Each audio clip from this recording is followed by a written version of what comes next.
The idea for Candy Hart came to me when I was about 12 years old. I was a big fan of Nancy Drew books at that time. I was also a big fan of Scooby-Doo. And it wasn't much longer after that I got into a TV series called Veronica Mars that was very similar to Nancy Drew.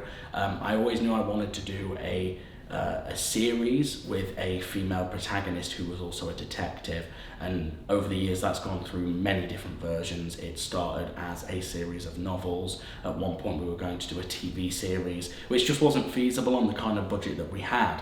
And it wasn't until we met our producer Duncan who suggested, he took one of the episode scripts and said you could make this a feature film, and we decided to go that route with it. The character wasn't originally named Candy Hart or Candice Hart. She went through all sorts of names over the years. I mean, there is many years between me being 12 and me being 28 and finally starting to make this movie. So she wasn't always named Candy or Candice. She went through many different names over the years. She was called Laura at one point, Charlotte was another one, I think Gemma at one point, and none of it ever felt right. None of it ever rolled off the tongue the way I wanted it to.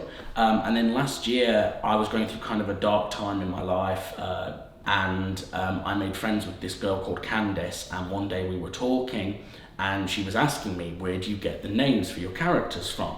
And I said, I just steal them from places, TV shows, books, friends, people I know. And she said to me, would you ever name a character after me? And I said, sure, one day.